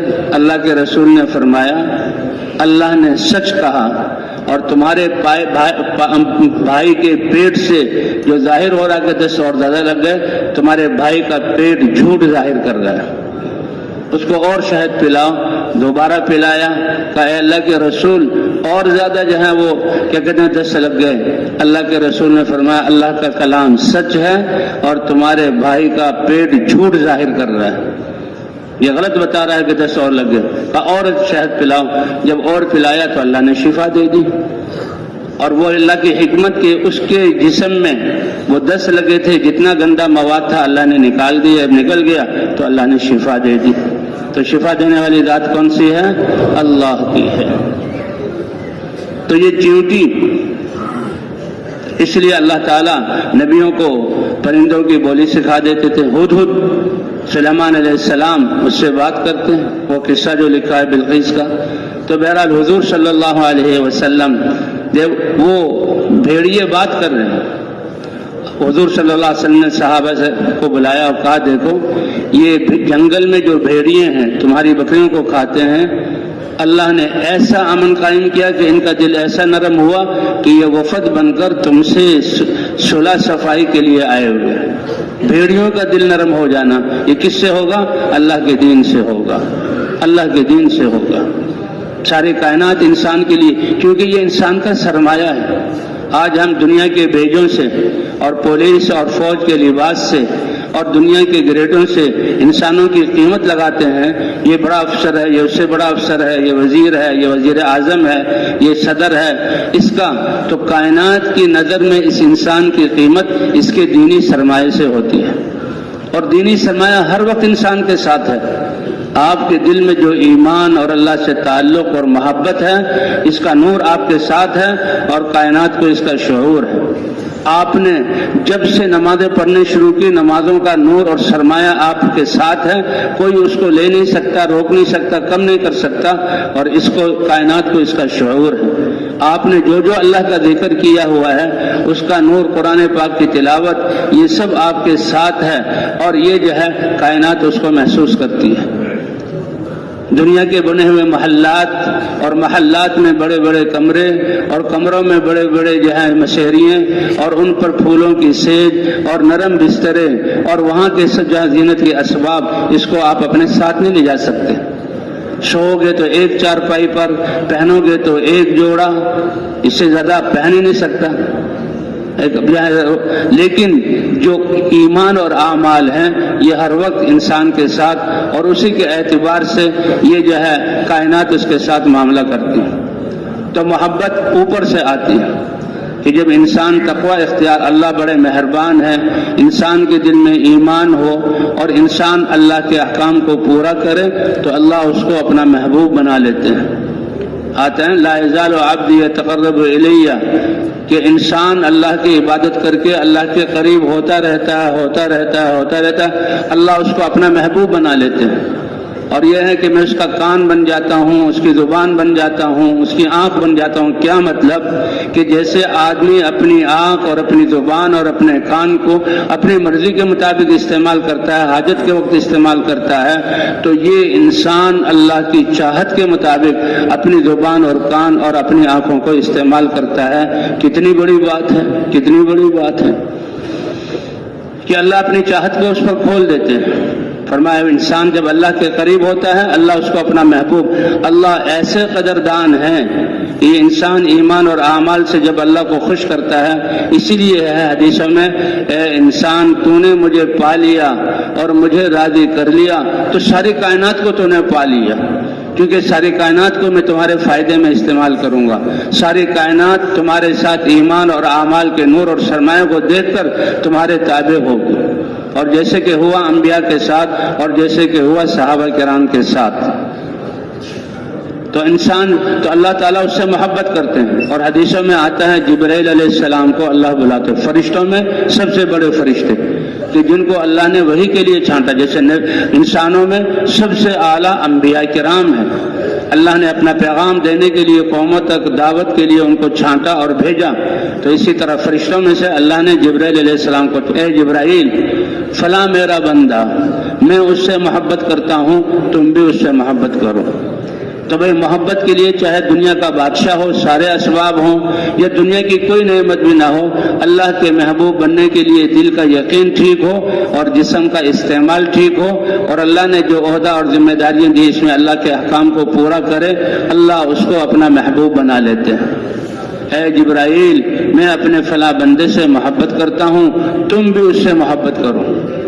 اور صرف یہی نہیں کہ تم محبت کرو، بلکہ جو ساتواں آسمان اور پھر جو ہے اس کے فرشتے اور عرش کو اٹھانے والے اللہ کے مقرر فرشتے، ان میں اعلان جبرائیل علیہ السلام اعلان کرتے ہیں، اے ساتویں آسمان کے فرشتوں، اللہ نے مجھے حکم دیا کہ میں فلاں بندے سے محبت کرتا ہوں، تم بھی اس سے محبت کرو۔ یہ انسان دنیا میں اس کو کوئی جان نہیں رہا، اور آسمانوں میں اس کے نام کا اور جہاں ڈنکا بج رہا ہے، اور اللہ کی طرف سے جبرائیل علیہ السلام کا حکم ہو رہا ہے، اور جبرائیل علیہ السلام ساتویں آسمان کے فرشتوں میں اعلان کر رہے ہیں۔ پھر چھٹے آسمان کے فرشتوں میں یہ اعلان، پھر پانچویں آسمانوں کے فرشتوں میں یہ اعلان، پھر یہ جو ہے حتیٰ کہ آسمان دنیا کے فرشتوں میں اعلان، اور پھر ساری کائنات کی مخلوقات میں کائنات کو یہ حکم دیا جاتا ہے کہ اللہ اپنے فلاں بندے سے محبت کرتے ہیں، تم بھی اس سے محبت کرو۔ لیکن آج انسان دنیا کی جھوٹی محبت اور دنیا کی جھوٹی عزت اور دنیا کی جھوٹی جو ہے عہدے، اس کے دھوکے میں آ کر کتنی بڑی صلاحیت اور اپنی کمائی کو انسان ضائع کر رہا ہے۔ اس لیے فرمایا اے لوگو یہ دنیا تمہیں دھوکے میں نہ ڈال دے، ولا یغرنکم باللہ الغرور، اور یہ شیطان تمہیں دھوکے میں نہ ڈال دے۔ یہ پھر وہ انسان پھر وہ اللہ کا محبوب بن جاتا ہے، ساری چیزوں میں اس کی محبت ڈال دی جاتی ہے۔ تو اس لیے اللہ تعالیٰ نے حالات کا بننا یہ انسان کے اعمال کے ساتھ جوڑا ہے، اور کامیابی اللہ نے اعمال میں رکھی ہے۔ اس لیے فرمایا ان اللہ لا ينظر الى صورکم ولا الى اموالکم ولکن ينظر الى قلوبکم واعمالکم، اللہ تمہاری شکلوں صورتوں کو نہیں دیکھتے، اور اللہ تمہارے ان مالوں اور عہدوں کو نہیں دیکھتے، لیکن اللہ تمہارے دلوں کو اور تمہارے جسم سے نکلنے والے اعمال کو دیکھتے ہیں۔ اللہ تمہارے جسم سے نکلنے والے اعمال کو دیکھتے ہیں۔ ان اعمال سے اللہ آخرت بھی بناتے ہیں اور اللہ دنیا بھی بناتے ہیں۔ پہلے آخرت بنتی ہے، جس کی آخرت ٹھیک ہو جائے تو اس کا اثر اور پرتو دنیا میں پڑتا ہے کہ اللہ تعالیٰ دنیا میں کامیابی عطا فرما دیتے ہیں۔ اللہ اپنی قدرت سے ان کے کام بناتے ہیں، ساری کائنات کو ان کی خدمت میں لگا دیتے ہیں، اور پھر یہ کائنات اس سرمایہ کی وجہ سے پہچانتی ہے۔ اسی لیے آتا ہے کہ جب نیک انسان کو قبر میں رکھا جاتا ہے اور اس کے عزیز اور رشتہ دار اپنے ہی دفن کر کے چلے جاتے ہیں، وہ قبر کہتی ہے کہ مجھ پر سے جتنے انسان گزرتے تھے سب سے زیادہ تم پسند تھے، کہ تمہارے ایمان اور اعمال اور اللہ کی اطاعت، زہد اور تقوی یہ نظر آتا تھا، اس لیے میں تم سے محبت کرتی تھی۔ آج تم میرے حوالے ہوئے ہو تو آج میرا معاملہ بھی دیکھو گے، وہ قبر وسیع ہو جاتی ہے، وہ قبر وسیع ہو جاتی ہے۔ اس لیے کہتے ہیں قبر میں جب رکھا جاتا ہے تو 3 سوال سب سے ابھی وہ اپنے دفن کرنے والوں کی قدموں کی آہٹ کو سن رہا ہوتا ہے، اور وہ مر ربک تمہارا رب کون ہے، وما دینک تمہارے زندگی گزارنے کا طریقہ کیا ہے، اور ومن نبیک اور تمہارا نبی کون ہے۔ یہ تینوں سوال اللہ تعالیٰ نے ہمیں قرآن اور حدیث میں بتا دیے، اور قیامت میں جو 4 سوال ہوں گے وہ بتا دیے۔ ان سوالوں کی تیاری کے لیے اللہ نے زندگی کا موقع دیا ہے۔ تو جب ایمان اور اعمال کی محنت ہوتی ہے، سرمایہ بنتا ہے، تو پھر اللہ یعنی بھیڑیوں تک کے دلوں کو نرم کر دیتے ہیں۔ تو اللہ کے رسول کیا فرما رہے ہیں کہ یہ جو ہے وفد آیا ہے اور بھیڑیوں نے بھیجا ہے، اور کیا کہہ رہا ہے، وہ نے آواز نکالی، حضور سمجھے، صحابہ نہیں سمجھ سکے۔ حضور نے فرمایا یہ کہہ رہے ہیں کہ ہم جنگل کے بھیڑیوں کی طرف سے وفد بن کر آپ کی خدمت میں حاضر ہوئے ہیں، اور وہ بھیڑیے کہہ رہے ہیں کہ آپ کے صحابہ کے ایمان اور اعمال کی وجہ سے اتنا کہ اللہ کو راضی کر لیا، اب جب اللہ راضی ہو گئے تو ہم ان کو کیسے نقصان پہنچا سکتے ہیں، ہم ان کی بکریوں پر حملہ نہیں کر سکتے کہ ان کی بکریوں پر حملہ کر کے ہم جو ہیں ان کو پریشان کریں، اب بھیڑیے جیسا ہم نہیں کر سکتے۔ ہم یہ اس لیے آئے ہیں کہ اے صحابہ تم خود ہی اپنی بکریوں میں سے کچھ حصہ ان کا مقرر کر دو، اور جو بکری چھوڑ دو گے اسی کو کھائیں گے، کیونکہ ان کی غذا گھاس نہیں ہے، ان کی غذا اور کوئی دنیا کے غلے نہیں ہیں، ان کی غذا اللہ نے بکریوں کا گوشت بنایا ہے، اس لیے وہ اسی پر ہم جو ہے۔ لیکن صحابہ کرام رضوان اللہ علیہم اجمعین یہ بکریوں سے بہت بکری ایک ایسا جانور ہے، ایسا مسکین کہ اللہ نے نبیوں سے بکریاں چروائی۔ حضرت موسیٰ علیہ السلام نے کتنے سال بکری چرائی تھی بھائی؟ 10 سال بکری چرائی تھی، اور حضور صلی اللہ علیہ وسلم بچپن میں سرداروں میں سے کسی سردار کی بکریاں مزدوری پر چراتے تھے، اور آپ صلی اللہ علیہ وسلم کے گھر میں آخر تک یہ بکریاں آپ کے گھر میں رہی۔ وہ قصہ آتا ہے نا، جہجہ ایک پہلوان تھے، وہ آئے مدینہ منورہ میں، وفود آتے تھے، جب سنا کہ حضور صلی اللہ علیہ وسلم اور اللہ کا دین اور صحابہ کی زندگی، تو وفود مدینہ میں آتے تھے اور حضور صلی اللہ علیہ وسلم سے ملنے کے لیے، حالات معلوم کرنے کے لیے۔ تو ان وفود میں مرد بھی ہوتے تھے، عورتیں بھی ہوتی تھیں۔ حضور صلی اللہ علیہ وسلم مردوں کو مسجدوں میں ٹھہراتے تھے، عورتوں کو گھروں میں۔ ہر گھر میں وہ اعمال تھے جو مسجد نبوی میں تھے۔ اللہ آج ہمارے شہروں اور گھروں کو بھی ایسا بنا دے۔ اور جو مہمان ہوتے تھے پھر حضور صلی اللہ علیہ وسلم رات کو تقسیم کرتے، صحابہ ان کو اپنے گھر لے جاتے اور ان کو کھانا کھلاتے۔ تو ایک جہجہ، یہ بڑے جسم کے تھے پہلوان، ان کو کوئی لے نہیں گیا کہ یہ تو بہت زیادہ کھانے والا ہوگا، ہمارے گھر میں تو بہت تھوڑا سا ہوتا ہے، تو نہ اس کا پیٹ بھرے گا نہ بچوں کے لیے کچھ بچے گا۔ قربان جائیں حضرت محمد صلی اللہ علیہ وسلم پر کہ ان کو آپ صلی اللہ علیہ وسلم اپنے ساتھ لے گئے، اور جس گھر میں آپ کی باری تھی اب وہ چند بکریاں تھیں، ان کا دودھ حضور کے لیے رکھا ہوا تھا۔ یہ نہیں کہ یہ ناشتہ الگ ہوتا ہو، دوپہر کا کھانا الگ پکتا ہو، اور رات کو جہاں پھر الگ جہاں رات کا کھانا تیار ہو رہا ہے، جیسے کہ پیدا ہی کھانے کے لیے کیا۔ تو وہ دودھ تھا جو حضور کے لیے رکھا ہوا تھا، بس یہ دودھ مل گیا، یہ پوری غذا تھی ان حضرات کی۔ کھجور اور پانی مل گیا، یہ پوری غذا تھی۔ آج ہم نے اپنے آپ کو کتنی مصیبتوں میں ڈالا ہوا ہے، اور اس کو بیماریوں کی صورتوں میں پھر اس کو بھگت رہے ہیں، اور پھر ہسپتالوں اور ڈاکٹروں کو فیسیں دے کر اپنی کمائی کو وہاں لگا رہے ہیں۔ جو کمائی ہماری اللہ کے دین کے لیے، دعوت کے لیے، انسانیت کی بھلائی کے لیے لگنی تھی، اپنی ذات پر خرچ ہو رہی، بیماریوں پر خرچ ہو رہی۔ کہتے پہلے کہتے تھے کہ اللہ کا شکر ہے، اب جس سے پوچھو کیا ہے کہ یہ شوگر ہے، اللہ نے کیسے دی ہے۔ تو اس لیے تو وہ اب جب گئے تو حضور اپنے گھر لے گئے، وہ دودھ تھا وہ دے دیا کہ کچھ یہ پی لے گا، کچھ حضور پی لیں گے۔ تو جو اب اس کے سامنے کیا تو اس نے تو سارا ہی دودھ پی لیا اور کچھ بھی نہیں چھوڑا، اور پھر بھی شاید ان کا پیٹ نہ بھرا ہو۔ اور اللہ کے رسول اور ام المؤمنین یہ دونوں حضرات بھوک سے رہے۔ اللہ اکبر۔ ایک صحابی، اور لیکن یہ کتنا بڑا عمل ہے، یہ اللہ پہ اس پر کتنا فخر فرماتے ہیں۔ ابو طلحہ رضی اللہ تعالیٰ صحابی ہیں کہ وہ ایک مہمان کو لے گئے گھر پہ، کہا بھئی اللہ کے رسول کا مہمان ہے۔ بیوی نے کہا معلوم تو کر لیتے، مہمان کے لیے کچھ کھانے کی چیز گھر میں ہے بھی کہ نہیں؟ نہ تمہارے لیے کھانے کی چیز ہے نہ میرے لیے، اور اس پر کوئی شکایت نہیں۔ اللہ کا شکر کہ 2 دن کی بھوک، 3 دن کی بھوک برداشت کرنا ان کے لیے معمولی بات تھی، اور مجال ہے کسی سے تذکرہ کریں۔ خاموش صبر اللہ کے لیے کہ ہم دین کی محنت میں لگے ہوئے ہیں، بھوک آئی ہے، اللہ کا امر ہے، اللہ چاہیں گے تو کھانا دے دیں گے اور بھوک کو دور کر دیں گے، ورنہ ہم اللہ کے حکم میں لگے رہیں گے۔ یہاں تک بھوک کی نوبت آتی تھی کہ حضور کے پیچھے فجر کی نماز میں صحابہ کھڑے ہوئے ہیں اور بھوک کی وجہ سے اپنے قدموں پر کھڑے نہیں ہو سکتے۔ ایک صحابی تھوڑا سا سہارا دوسرے پر لیتا ہے، اور دوسرا اپنے تیسرے پر دائیں طرف والے پر لیتا ہے، اور تیسرا چوتھے پر، اور وہ سہارا برداشت نہیں کر سکتا۔ حضور نماز پڑھا رہے ہیں اور پیچھے صف گر رہی ہے صحابہ کی بھوک کی وجہ سے، لیکن کوئی شور شرابہ نہیں، اور کوئی پھر اسکیم نہیں کہ بھائی تم کماتے کیوں نہیں، کھاتے کیوں، بھوکے کیوں آ گئے۔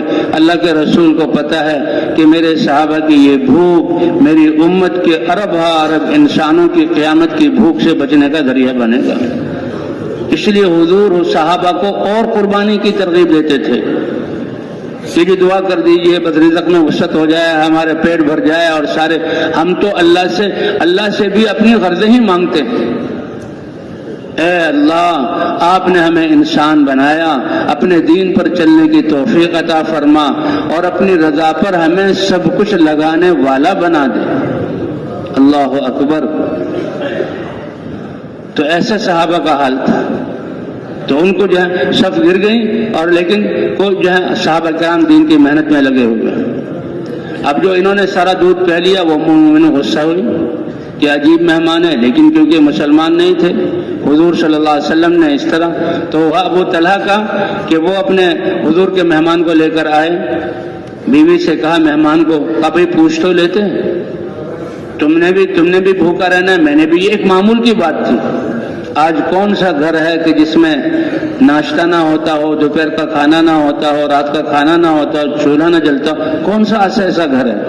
آج تو اللہ نے اتنی نعمتیں، اور کہا جائے تو سچ بات ہے آج کل کے درمیانے درجے کے انسان کی زندگی میں آسانیاں پچھلے زمانے کے روم اور فارس، ہرقل اور کسرا اور نجاشی، یہ ان کے اور فرعون جو ہے مصر کے بادشاہوں، ان کی آسائشوں سے آج زیادہ آسائشیں اللہ نے ہمیں ایک درمیانے مسلح انسان کی زندگی میں زیادہ آسائشیں دی گئی ہیں۔ کیا ان کے گھروں میں ایک بٹن دبانے سے گھر روشن ہو جاتے تھے؟ کیا ان کے گھروں میں ٹوٹی کھولنے سے پانی آتا تھا؟ کیا دائیں طرف کرنے سے ٹھنڈا پانی اور بائیں طرف ٹھنڈا کرنے سے جو ہے وہ گرم پانی آتا تھا؟ کیا ان کی بادشاہوں کی زندگی ایسی نہیں تھی جیسے اللہ نے آج ہمارے عام انسانوں کی زندگی؟ اور پھر ان نعمتوں کے بعد اللہ نے حضور صلی اللہ علیہ وسلم والا کام دیا۔ تو بہرحال بیوی کہنے لگی بھائی یہ تو اللہ کے رسول کا مہمان ہے۔ کہا بچوں کے لیے کچھ میں پکا کے کھلانے لگی تھی اور بچے بھی بھوک سے بلبلا رہے ہیں اور مانگ رہے ہیں کھانا، اماں کھانا دو، ہمیں نیند آئے۔ کہا بچوں کو تم بہلا پھسلا کر سلا دو اور یہ کھانا جو ہے مہمان کے سامنے رکھ دو۔ اب وہ کیا کھانا ہوگا؟ وہ کون سے پراٹھے ہوں گے اور وہ کون سی چپاتیاں ہوں گی اور وہ کون سا گوشت پکا ہوا ہوگا، روٹی کے ٹکڑے اور جو ہے کہ دودھ یا کوئی بھی جو ہے سرکہ مل جائے، یہ بھی بہت بہترین سالن ہے۔ نعم الادام الخل، ایک سرکہ، یہ بھی پورا سالن شمار ہوتا تھا۔ کہ حضرت عمر رضی اللہ تعالیٰ عنہ اپنے بیٹے کے گھر تشریف لائے، بیٹا کھانا کھا رہا تھا، حضرت عمر سے ابا جان آپ بھی کھانا کھائیے، تو ان کو بھی بھوک لگی ہوئی تھی۔ کھانا کھانے کے لیے روٹی لی اور سالن دیکھا تو ہاتھ رک گیا۔ ابا جان آپ کھا نہیں رہے؟ کہ بیٹا ایک برتن میں تم نے 2 سالن جمع کیے ہوئے ہیں۔ سالن کیا ہوتا ہے کہ جہاں روٹی کو گیلا کر لو تاکہ روٹی حلق سے نیچے اتر جائے۔ ہم نے تو عیاشیاں اور مزوں کے لیے، سالن بھی مزوں کے لیے اور روٹی کی، یہ چپاتی ہے، یہ پراٹھا ہے، یہ روغنی نان ہے، یہ تلوں والا۔ اللہ اکبر، ایک ایک چیزوں میں کتنی دنیا کی آلائشیں ہم نے شامل اور کتنی قسم کے کھانے جیسے کہ بنائے ہیں امت کو کھانے کے لیے یہ، اور اس پہ مہارت اور اس پہ جو ہے اپنی مشہوری۔ تو صحابہ کرام اللہ تعالیٰ ان کی اتباع کی توفیق عطا فرما دے۔ تو وہ کھانا مہمان کے سامنے رکھ دو اور بچوں کو سلا دو۔ اب مہمان کے سامنے وہ ٹکڑے یا کھجور جو بھی تھا، اور پھر مہمان بھی ایسا خوددار ہوتے تھے اور ایسے مروت والے کہ میزبان کھائے گا تو کھائیں گے۔ اب وہ تو مہمان کا پیٹ بھی نہیں بھرے گا، اب میزبان اس کو لے لے تو پھر تو دونوں بھوکے ہوں گے۔ تو بیوی سے کیا کہا کہ تم چراغ کے قریب آ کر اس کو ٹھیک کرنے کی جو ہے کس سے اس کو بڑھا دینا یا بجھا دینا، اندھیرا ہو جائے گا اور میں منہ کو حرکت دوں گا جیسے میں کھا رہا ہوں۔ اور وہ مہمان اب تھوڑا سا کھانا اور وہ پیش کیا، لیکن یہ کام کتنا اونچا تھا کہ اللہ نے اپنے نبی پر وحی جبرائیل علیہ السلام کو بھیجا اور نبی کو بتا دیا۔ اور جب وہ مہمان کو لے کر آئے، حضور صلی اللہ علیہ وسلم مسکرا رہے تھے اور فرما رہے تھے اے ابو طلحہ، تم نے جو مہمان کے ساتھ معاملہ کیا، بچوں کو بھوکا رکھا، خود بھوکا رہے اور تھوڑا سا کھانا پیش کر دیا، تو اللہ کو تمہارا یہ عمل پسند آ گیا۔ اللہ اس انسان کے عمل کی اتنی قدر ہے، اس لیے یہ نہیں دیکھتے کہ یہ کتنا دے رہا ہے، بلکہ کتنے میں سے کتنا دے رہا ہے۔ یہ حضرات آخرت والے تھے تو آخرت کی دوڑ تھی، جسے اللہ فرماتے ہیں فَفِرُّوا إِلَى اللَّهِ، دوڑ لگاؤ تو کس کی طرف؟ اللہ کی طرف۔ دوڑ لگانے کا کیا مطلب؟ اللہ کے احکام کو ماننے میں اور اللہ کے راستے میں نکلنے میں اور اللہ کے لیے جان اور مال لگانا، یہ اس کی طرف دوڑ لگاؤ، اور یہ ہے میدان آگے بڑھنے کا۔ صحابہ کی دوڑ اسی کی طرف تھی، اس لیے حضرت عمر اور حضرت ابوبکر میں ہمیشہ مقابلہ رہتا تھا۔ عمر یہ چاہتے تھے کہ کسی وقت میں ابوبکر سے آگے نکل جاؤں، لیکن ابوبکر کی شان ابوبکر کی شان تھی، اللہ نے ہر معاملے میں ان کو آگے رکھا۔ تبوک کے موقع پر حضور صلی اللہ علیہ وسلم نے صحابہ سے کہ لاؤ بھائی چندہ اور مال، تو ابوبکر بھی لے کر آیا، حضرت عمر بھی لے کر آئے۔ کہتے ابو بکر نے جو سب کچھ جمع کیا تو وہ ایک پوٹلی میں جمع ہو گیا اور ہاتھوں میں اٹھائے ہوئے لا رہے ہیں۔ حضرت عمر رضی اللہ تعالیٰ عنہ نے گھر کا ساز و سامان جمع کیا تو وہ بہت زیادہ تھا، اس کو 2 حصے میں تقسیم کر لیا اور ایک حصے کو بڑے گٹھڑ میں جمع کر کے سر پہ اٹھا کے لائے باہر راستے پر آئے تو عمر نے دیکھا میرے سر پر تو یا میرے ہاتھوں میں تو بڑی گٹھڑی ہے اور حضرت ابو بکر رضی اللہ تعالیٰ عنہ کے پاس چھوٹی سی پوٹلی ہاتھ میں، تو دل میں خوشی ہوئی اور یہ احساس ہوا کہ آج وہ موقع ہوگا کہ میں ابو بکر سے بڑھ جاؤں گا، اور حضور صلی اللہ علیہ وسلم کی طرف آئے۔ حضور صلی اللہ علیہ وسلم نے جب وہ پیش کیا تو حضور نے کتنا لائے ہو، کیا لائے ہو، یہ سوال نہیں کیا، بلکہ ایک سوال کیا، اے ابو بکر گھر میں بھی کچھ چھوڑا ہے؟ حضور سمجھ گئے کہ یہ تھوڑا سا جو لائیں تو ہے ہی کل کائنات، گھر میں بھی کچھ چھوڑا ہے؟ تو ابو بکر نے کہا ترکت اللہ و رسولہ، اللہ کا نام، اللہ کے رسول کا نام چھوڑا ہے، باقی سب کچھ لے آیا ہوں۔ حضرت عمر سمجھ گئے، اے عمر تم ابو بکر کو پہنچ نہیں سکتے، اے عمر تم کتنا لائے ہو، بلکہ کتنا گھر چھوڑا ہے، یہ حضور سوال کر سکتے، ہم نہیں کسی سے پوچھ سکتے۔ کہا اللہ کے رسول مال زیادہ تھا، میں نے 2 حصوں میں کیا، آدھا چھوڑ آیا ہوں اور آدھا لے آیا ہوں۔ فرمایا ما بین درجتیکما کما بین کلمتیکما، اللہ کی طرف سے دین بھی اتنی ہوگی جیسے تمہاری باتوں، جو پورا دے گا اللہ اس کو پورا دیں گے اور جو آدھا دے گا اللہ اس کو آدھا دیں گے۔ اس لیے کہتے ہیں کہ سب کچھ لگا دینا، پورا وقت دے دینا، یہ صدیقی ترتیب ہے، اور آدھا لگانا آدھا رکھنا یہ فاروقی ترتیب ہے، ان حضرات کی شان تھی۔ تب اس لیے اللہ تعالیٰ نے ہمیں آخرت کے سرمایہ کے لیے یہ اعمال دیے۔ تو بہرحال وہ جہاں سارا دودھ پی گئے، ام المومنین کو غصہ چڑھا، پھر وہ مسجد میں آ گئے، لیکن تھے کفر پہ، لیکن مسجد کے اعمال کو دیکھ کر کہ ایسا، اس لیے کہتے ہیں دین کو سمجھنا، دین پر عمل کرنا اور دین کے لیے جان و مال کو لگانا یہ ماحول سے آسان ہوتا ہے۔ صحابہ کرام کا ایسا ماحول بنا کہ سب کچھ لگا دینا سب سے زیادہ محبوب۔ لن تنالوا البر حتى تنفقوا مما تحبون، تم ہرگز کامل نیکی کو پا نہیں سکتے جب تک کہ جو چیز تمہیں محبوب ہے اس کو خرچ نہ کر دو۔ ہم نے قرآن کو پڑھا، عربی میں بھی پڑھا، ترجمے کو بھی دیکھا، علماء سے بھی سنا، بیان میں بھی سنا، اور زندگی میں کیا تبدیلی آئی؟ لیکن صحابہ کرام نے جو سنا تو ہر ایک صحابی نے جو کچھ ان کے پاس تھا اس کو سامنے رکھا، اور اس میں جو سب سے زیادہ محبوب تھا وہ اللہ کے لیے دے دیا۔ ایک صحابی آئے، اللہ کے رسول یہ باغ مجھے سب سے زیادہ محبوب ہے، اور اللہ یہ فرما رہے ہیں اللہ کے لیے میں نے اس کو دے دیا۔ حضرت عبداللہ ابن عمر رضی اللہ عنہ کے بارے میں آتا ہے، علم والے تھے اور ان کے ساتھ ان کے شاگرد تھے، اور ان کا استبل بھی تھا اور اونٹوں کا باڑا بھی تھا، سواری کے لیے اچھے سے اچھے اونٹ اور اچھے سے اچھا گھوڑا۔ جب یہ سفر کرتے تھے تو پھر جو گھوڑا ان کے پاس اچھا گھوڑا لایا جاتا اور وہ چلتا، اس گھوڑے کی سواری کو دیکھ کر کے یہ تو بڑا سبک رفتار اور بڑا آرام دہ، بڑا تیز رو گھوڑا، فوراً روکتے اور روک کر اپنے شاگرد سے کہتے اس کو تو اللہ کے راستے میں دے دو، اس کو کیا کرو، اللہ کے راستے میں دے دو۔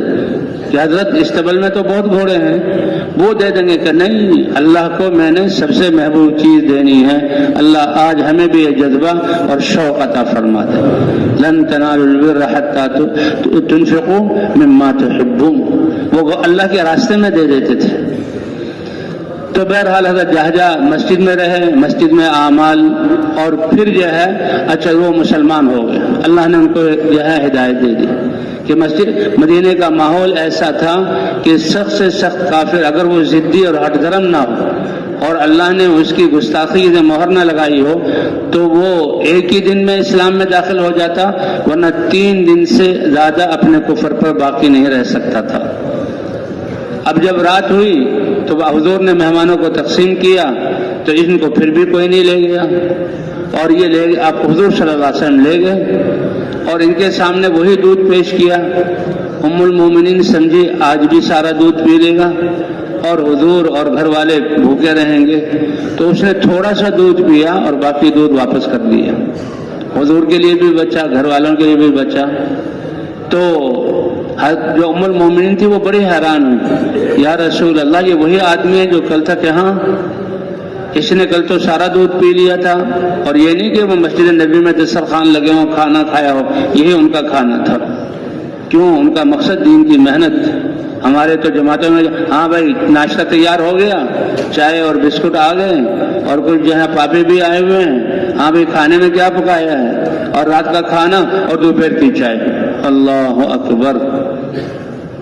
تو بھائی ہمیں اس میں کمی لانا، اور جو انسانیت اور یہ حالات جو امت مسلمہ اس کے لیے اللہ نے کتنا بڑا میدان دیا، اللہ ہمیں صحیح سمجھ اور اپنے جان و مال کو صحیح سمت پر خرچ کرنے کی توفیق عطا فرمائے۔ انبیاء کی محنت، انسانوں کو جو اللہ نے صلاحیتیں دی ہیں ان صلاحیتوں کا میدان مہیا کرنا۔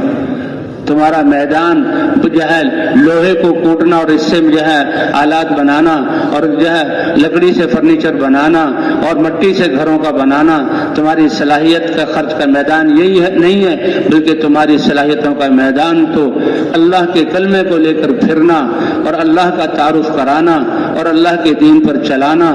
یہ نبیوں کی محنت تھی، اور ختم نبوت کی وجہ سے اللہ نے تمہیں یہ عطا فرمائی ہے، اس امت کو عطا فرمائی۔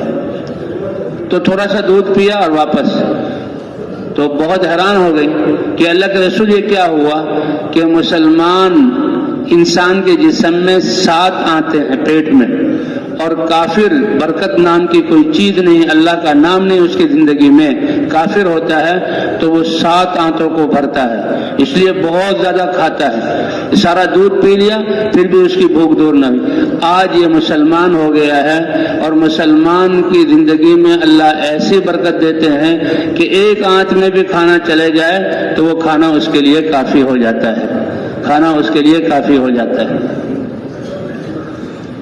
تو اس لیے اللہ نے انسان زندگی گزارنے میں 2 طرح کا ہے، ایک اللہ کو راضی کر کے زندگی گزارتے ہیں، یہ کامیاب ہے، ایک اللہ کو ناراض کر کے۔ تو جیسے عرض کیا جا رہا تھا کہ اللہ تعالیٰ یعنی انسان جب اللہ کے دین پر ایمان والا ہوتا ہے، اللہ کے احکام پر چلتا ہے، تو اللہ اسے محبوب بنا لیتے ہیں۔ اللہ بہت بڑے قدردان ہیں انسان کے عمل کے، فخر فرماتے ہیں فرشتوں پر۔ اسی لیے کہتے ہیں کہ یہ 7 ارب انسان ہیں، 28 ارب فرشتے ہیں جو ان کے اعمال کو لکھتے ہیں، 14 ارب ایک وقت میں، 14 ارب دوسرے وقت میں، اور ان کی ڈیوٹی کے بدلنے کا وقت اللہ نے کیا رکھا ہے؟ 2 نمازیں، فجر اور عصر کی نماز، کہ نمازوں کے وقت میں ان کی ڈیوٹی بدلتی ہے۔ اب فجر کی نماز ہم نے پڑھی تو جو عصر کی نماز میں فرشتے آئے تھے، فجر کی نماز میں آسمانوں پر چلے گئے اور نئے فرشتے ہمارے ساتھ آ گئے۔ اگر یہ 20,000 جب 10,000 کا مجمع ہے تو 20,000 فرشتے ہیں ہر ایک کے کندھے پر، اور یہ انسان کے اعمال کو یہاں لکھتے ہیں۔ اللہ کا علم کافی ہے، اللہ کا علم کافی ہے۔ اللہ کہے کہ میں جانتا ہوں اور تم نے یہ کیا تو انکار نہیں کر سکتے، لیکن پھر بھی اسی انسان کے نخرے کے اس کے لیے اللہ تعالیٰ لکھواتے ہیں، فرماتے ہیں یہ تمہارے اعمال ہیں، احصیھا لکم، ان کو میں محفوظ کرتا ہوں، فرشتوں کے لیے کے ذریعے لکھواتا ہوں، اور اس تمہارے نامہ اعمال میں لکھتا ہوں، اور نامہ اعمال تمہارے قیامت میں دے دیا جائے گا۔ جو نامہ فمن وجد خیرا فلیحمد اللہ، جو قیامت میں اعمال میں نیکیوں کو دیکھے تو اللہ کی تعریف کرے کہ اس کی توفیق اور فضل سے ہوا۔ ومن وجد غیر ذلک فلا یلومن الا نفسہ، اور جو اپنے نامہ اعمال میں خواہشات اور نافرمانی اور کفر سے بھرا ہوا پائے تو وہ اپنے آپ ہی کو ملامت کرے کہ اس نے اپنا کتنا زیادہ نقصان کیا ہے، اپنا کتنا زیادہ نقصان کیا ہوگا۔ اللہ پوچھتے ہیں، اللہ خود ان سے زیادہ جانتے ہیں، اے میرے بندو تم نے میرے فرشتوں تم نے میرے بندوں کو کس حال میں پایا، کس حال میں چھوڑا، تو کیا گواہی، کتنے خوش قسمت ہیں جو ان نمازوں کو مسجد میں آ کر جماعتوں کے ساتھ پڑھتے ہیں اور فرشتوں کی ڈیوٹیاں تبدیل ہوتی ہیں۔ وہ کیا کہتے ہیں اللہ کے دربار میں، اے اللہ اتیناہم وہم یصلون، جب ہم ان کے پاس آئے تھے اس وقت بھی وہ نماز پڑھ رہے تھے، اور جب ان کے پاس سے آپ کے پاس حاضر ہوئے ہیں تو اس وقت بھی نماز میں ان کو چھوڑا ہے۔ تو بھئی ایمان جو سب سے بڑا اللہ کی معرفت کا نور اور سب سے بڑی دولت ہے، اور یہ استحضار کہ اللہ مجھے دیکھ رہے ہیں، اللہ میری سن رہے ہیں، یہ مسلمان کے لیے اتنا بڑا سہارا ہے کہ مسلمان کسی حال میں بھی، کہیں پر بھی اور کسی زمانے میں بھی پریشان نہیں ہوگا، کہ اللہ میرے ساتھ ہیں، اللہ جو ہے مجھے دیکھ رہے ہیں، وہ ارحم الراحمین ہیں، اور اللہ حکیم ہے، جو بھی اللہ کی طرف سے معاملہ ہوگا وہ میرے لیے بہتر ہے۔ یہ انسان کو مطمئن کرنے والی، اسی لیے فرمایا الا بذکر اللہ تطمئن القلوب، اللہ کو یاد رکھنا، اللہ کو اپنا معبود سمجھنا، کرتا دھرتا اور جو ہے قدرت والا سمجھنا، اور اللہ کے احکام کو ہر وقت پورے کرتے رہنا، ان کو اللہ تعالیٰ دل کا اطمینان عطا فرمائیں گے۔ ان کو اللہ تعالیٰ، چاہے یہ بھوک میں ہوں دل مطمئن ہوں گے، چاہے یہ پیاس میں ہوں دل مطمئن ہوں گے، چاہے یہ بیماریوں میں دل مطمئن ہوں گے۔ کیوں؟ اس لیے کہ ہم اللہ کو ماننے والے ہیں اور اللہ ہمارے ساتھ ہیں۔ آج ہم نے کامیابی کس کو سمجھ لیا؟ اپنی خواہشات کو پورا ہونا، اس کو کامیابی سمجھ لیا، اپنی نفس کی چاہتوں کا پورا ہونا، اس کو کامیابی سمجھ لیا، حالانکہ یہ سراسر ناکامی کہ اللہ کی دی ہوئی صلاحیتیں، نعمتیں اور یہ وقت کی نعمت اور صحت کی نعمت انسان اپنی خواہش میں خرچ کرے اور اللہ ناراض ہو جائے۔ بلکہ کامیابی کیا ہے کہ ہمارا یہ سب کچھ اللہ کے لیے خرچ ہو جائے، چاہے جان چلی جائے۔ سب سے قیمتی چیز جان ہے، جذبات کو قربان کرنا، خواہشات کو قربان کرنا، ضروریات کو قربان کرنا، حتیٰ کہ جان بھی اللہ کے لیے دے دینا، یہ کامیابی کہ اللہ کے رسول انسانوں کو یا ایھا الناس قولوا لا الہ الا اللہ تفلحوا، اے دنیا بھر کے انسانوں لا الہ الا اللہ کا اقرار کر لو، اس کے مطابق زندگی بنا لو، دنیا آخرت کی تفلح فلاح پا جاؤ گے۔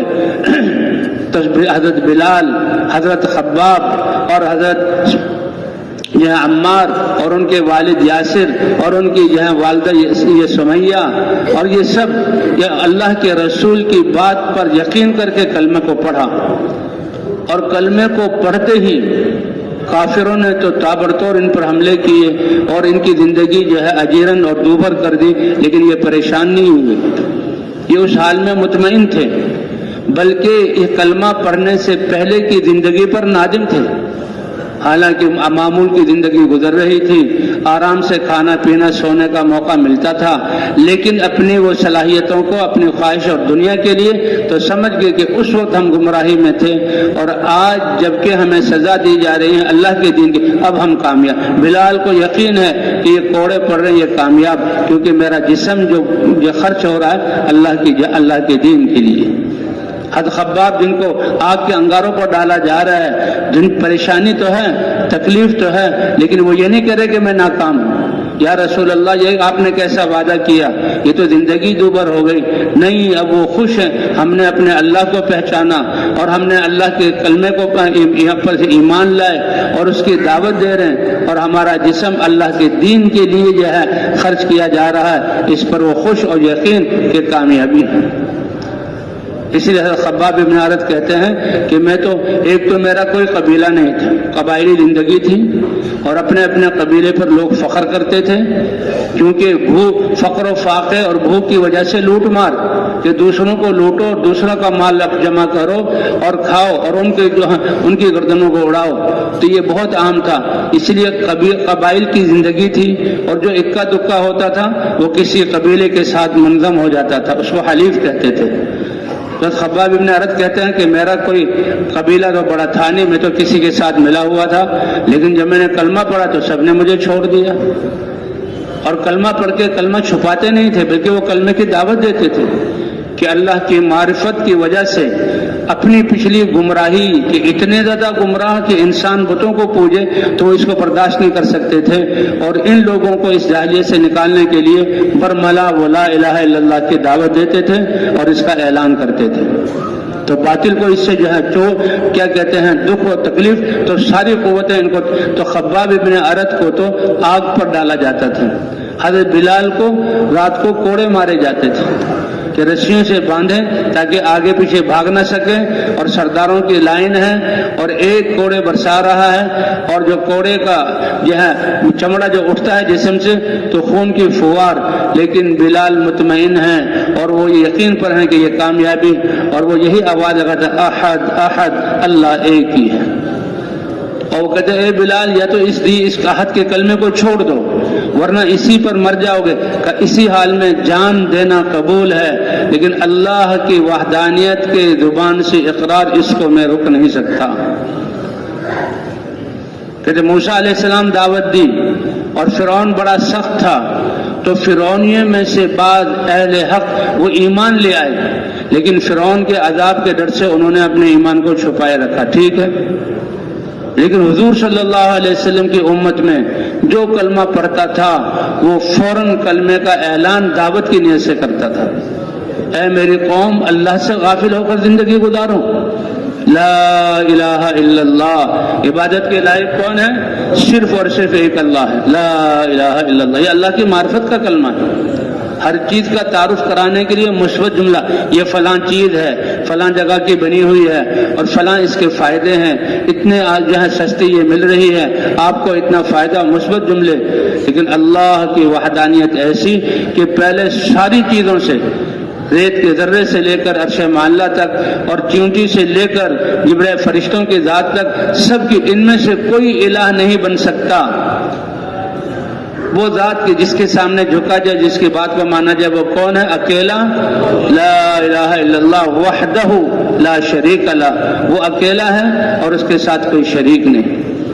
یہ بنیاد ہے اور یہ کامیابی کے راستے ہیں. تو یہ سب تو انبیاء کرام آ کر اس کلمے، انبیاء کو اللہ علم دیتے تھے، لیکن اس علم پر ڈالنے کے لیے کلمے کی دعوت دیتے تھے اور کلمے کی دعوت لے کر نبی پھرتے تھے. دیکھو اللہ رب ہے، ارحم الراحمین ہے، سورج کو چلاتے ہیں اور روشنی پہنچاتے ہیں. یہ نہیں کہ اللہ کا سورج فلاں جگہ پر ہے، جاؤ اس سے روشنی حاصل کرو، کنیکشن جوڑو اور اپنے گھروں میں دن میں بھی اور رات کو بھی. جی ہاں، جیسے دنیا کے نظام ہے، اللہ سورج کو چلا رہے ہیں اور بھائی ہوائیں اور اس سے آکسیجن خود تمہارے پاس پہنچے گا، اس کو سلنڈر میں بند کرنے کی ضرورت نہیں، اللہ پہنچا رہے ہیں. تو سب سے ضروری اور اہم انسان کی دنیا آخرت کی کامیابی کے لیے اللہ کی وحی، اللہ کا دین ہے. اور حضرات انبیاء کرام، ان سے یہ نہیں فرمایا اپنی جگہ بیٹھ جاؤ اور یہ اعلان کر دو میں اللہ کا نبی ہوں، کامیابی ہے تو میرے پاس آ جاؤ. یہ بھی ان کو حق تھا کہ میں بھی اللہ کا رسول ہوں، اللہ نے اپنا دین دیا ہے، میرے پاس علم اتارا ہے، آ جاؤ. جسے لوگ کہتے ہیں کہ پیاسا کنویں کے پاس آتا ہے، کنواں پیاسے کے پاس نہیں جاتا، یہ مثال غلط ہے. اللہ تعالیٰ کی رحمت ایسی کہ حضور صلی اللہ علیہ وسلم نے فرمایا وہ ہدایت اور دین جو اللہ نے مجھے دے کر بھیجا ہے اس کی مثال بادل کی سی. اس کی مثال کس کی ہے؟ سمندر پہ بھی برستا ہے، لیکن سمندر پہ برسنا بھی بے فائدہ نہیں. سیپی منہ کھولتی ہے، ایک قطرہ سیپی میں جاتا ہے، وہ بند کر لیتی ہے، اس قطرے کو اللہ موتی بنا دیتے ہیں. اس قطرے کو اللہ کیا بنا دیتے ہیں؟ موتی بنا دیتے ہیں. پہاڑوں پہ بھی برستا ہے، چٹانوں پر، چٹانوں سے بہ کر پھر جو ہے وہ نالوں میں آتا ہے اور پھر سمندروں میں جا کے گرتا ہے. ساری جو ہے انسانی زمینوں کا آباد ہونا، جانوروں کی زندگی اور انسانوں کی زندگی اللہ کیسے. تو کمثل غیث، ایک قصہ ہے کہ ایک آدمی جنگل میں جا رہا تھا، ایک بادل چل رہا تھا، چلتے رہتے ہیں بادل، تو ایک دم بادل کو ایک آواز آئی فضاؤں سے، اور بادل کو اے بادل فلاں آدمی کی کھیت کو سیراب کرنے کے لیے فلاں جگہ برسو. یہ حیران ہو گئے. اللہ تعالیٰ یہ دکھاتے رہتے تھے، حیران ہو گئے. حضور بیان کر رہے کہ بادل سے یہ آواز، اور بادل ایک طرف کو چل پڑا، یہ بھی چل پڑے. کچھ دور جا کر دیکھا کہ پتھریلی زمین پر بادل برسا اور پتھروں سے پانی ایک نالے کی صورت میں آگے چل رہا ہے. تو یہ اور آگے چلے تو دیکھا کہ یہ پانی ایک تالاب کی شکل میں جمع ہو رہا ہے اور ایک اللہ کا بندہ زنبیل سے اپنے کھیت کو سیراب کر. اس زمانے میں یہی طریقہ تھا، تھوڑی تھوڑی زراعت ہوتی تھی. یہ تو آج ہزاروں ایکڑ کے، پہلے کہاں، جب بیلوں سے بھی زمین آباد کرتے تھے تو تب بھی تھوڑی تھوڑی زمین ہوتی تھی. تو بہرحال تو وہ سمجھ گیا کہ یہ وہ شخص، یہ بڑا عظیم شخص. اس کے پاس گئے، اس کا نام پوچھا تو نام تو اس نے بتا دیا، ٹھیک ہے مسافر آیا ہے پوچھ رہا ہے، نام بتا دیا. لیکن نام پوچھنے کے بعد او بھائی یہ گزارش ہے، تم اپنے اس کھیت میں کیا معاملہ کرتے ہو؟ تو یہ تو ایک راز تھا اس کو اور اللہ کے درمیان، اور اللہ کا واسطہ دیا کہ بتاؤ مجھے. اس نے کہا کہ میں کیا کرتا ہوں، یہ جب کھیت سے جو غلہ آتا ہے اس کے 3 حصے کر لیتا ہوں، اس کے 3 حصے کرتا ہوں. ایک حصہ سب سے پہلے فقراء اور مساکین اور اللہ کے لیے دے دیتا ہوں. اللہ اکبر. اللہ نے دیا اور دینا کس کے لیے ہے؟ اللہ کے لیے. اور دوسرا حصہ ماں باپ اور گھر والے، کہتے ہیں ایمان کے ساتھ اور ان کا حق سمجھ کر اللہ کے امر کی وجہ سے ماں باپ کو کھلائے، بیوی بچوں کو کھلائے، ان کو پالے. اے مسلمان، یہ بھی تیری عبادت ہے، یہ بھی تیری عبادت ہے، کیونکہ اس کا باعث اللہ کی ذات پر ایمان اللہ کے امر کی وجہ سے. اس لیے بھی اللہ کے امر کا استحضار کتنا ضروری ہے. ہم گھر والوں کے لیے سارے نخرے برداشت کریں سب کچھ، اور اللہ کی ذات پر ایمان اور محبت نہیں ہے، اس لیے اللہ کا دھیان آتا ہے نہیں. یہ تو آپ نے اپنی خواہش پوری کی، یہ تو اپنی خواہش پوری کی. اس لیے ایسی دعوت اور ایسا اللہ کا دھیان کہ بیوی کے منہ میں لقمہ، یہ بھی اللہ کے امر کی وجہ سے، بچوں کو پالنا یہ بھی اللہ کے امر کی وجہ سے، ان کو حلال روزی مہیا کرنا یہ بھی اللہ کے امر کی وجہ سے، اور تجارت یہ بھی اللہ کے امر کی وجہ سے. تو ہر کام جہاں عبادت بن جائے گا.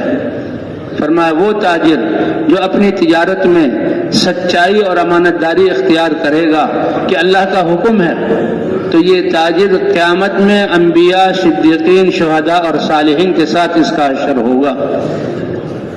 تو یہ کتنی قیمتی یہ زندگی ہے. اور اللہ کے امر کی نسبت آ جانا. تو اس سے جو پوچھا اس نے کہا 3/4 حصہ تو میں اللہ کے لیے صدقہ کر دیتا ہوں، اور دوسرا 3/4 حصہ جو ہے میں اپنے بیوی بچوں اور گھر والوں پر خرچ کرتا ہوں، اور یہ بھی اللہ کا امر سمجھ کر. اور تیسرا حصہ جو ہے وہ دوبارہ اس زمین میں آباد. اسی وجہ سے اللہ تعالیٰ نے تمہارے ساتھ یہ معاملہ کیا. اللہ کے رسول نے بتایا. اسی لیے لا الہ الا اللہ کیا ہے کہ اللہ کی ذات وحدانیت کا ایسا یقین کہ ہمارا ہر قدم اٹھانا وہ اللہ کے امر کی بنا پر ہو. ہر قدم اٹھانا، کھانا پینا کمانا، یہ سارا اللہ کے امر. اور پھر سب سے بڑا کام اللہ نے دیا کہ ہمیں تو حضرت محمد صلی اللہ علیہ وسلم کی امت میں بنا کر سارے انسانوں کے رخوں کو اللہ کی طرف پھیرنا. اسی لیے اس کو بہترین امت قرار دیا گیا. تم بہترین امت ہو اس لیے کہ سارے انسانوں کی نفع رسانی کے لیے نکالے گئے. تو صحابہ کرام رضوان اللہ علیہم اجمعین وہ ایسے حضرات تھے کہ کلمہ پڑھتے ہی اور حضور صلی اللہ علیہ وسلم کی صحبت اور سچے دل سے اقرار کہ اللہ کی وحدانیت کا یقین اور دنیا کی جہالت کا افسوس اتنا ہوتا تھا کہ اپنے اوپر جو بھی ان بیتے اس کو وہ برداشت کریں گے اور ان کو دین کی دعوت دیں گے. تو حضرت بلال کی پٹائی ہو رہی ہے، حضرت خباب کو آگ کے انگاروں پر ڈالا جا رہا ہے، لیکن وہ یقین پر ہیں کہ ہم کامیاب ہیں کہ یہ جسم جو ہے ہمارا یہ اس طرح اس کو استعمال کیا جا رہا ہے اللہ کے امر اور دعوت کی بنیاد پر. ان کو یقین تھا کہ ہم فلاح میں. لیکن حضرت خباب بن عرت رضی اللہ تعالیٰ عنہ کہتے ہیں کہ میں ان تکلیفوں سے پریشان ہوا اور حضور کی خدمت میں آیا، اور حضور صلی اللہ علیہ وسلم بیت اللہ کے پاس سہارا لگائے ہوئے بیٹھے ہیں. اور میں نے کہا اے اللہ کے رسول، ہم نے آپ کو اللہ کا رسول مانا، آپ کی دعوت پر ایمان لے آئے، ہم آپ کے ماننے والے بنے، لیکن ہمیں تکلیفیں. الا تستنصروا لنا، آپ اللہ سے ہمارے لیے مدد نہیں مانگ لیتے کہ یہ کافر ہمیں تکلیفیں نہ پہنچا سکیں. الا تدعو لنا، ہمارے لیے دعا نہیں کرتے. تو اللہ کے رسول کو تو دعا کرنی چاہیے تھی، لیکن اللہ کے رسول نے ان کو مزید اس سے زیادہ قربانی پر آمادہ کیا، پہلے نبیوں اور پہلے ایمان والوں کے قصوں کو سنا کر. حالانکہ کتنی قربانی کر رہے ہیں کہ آگ پر ڈالا جاتا ہے.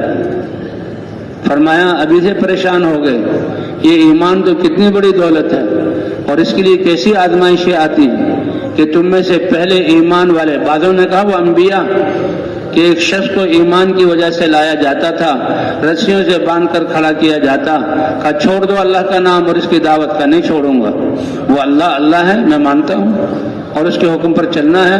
کہا اچھا ہمارے بتوں کی، ہمارے معبودوں کی اور ہمارے باپ دادا کے طریقوں کی رسم و رواج کا انکار کرتے ہو تو سزا یہ ہے کہ قوم تمہیں فیصلہ کرتی ہے، آرا لا کر سر پہ رکھا جاتا. آرا جس سے لکڑیوں کو چیرا جاتا ہے، درختوں کو کاٹا جاتا ہے. یہ مانگ میں کہ آرے سے بال کٹے، کھال کٹی،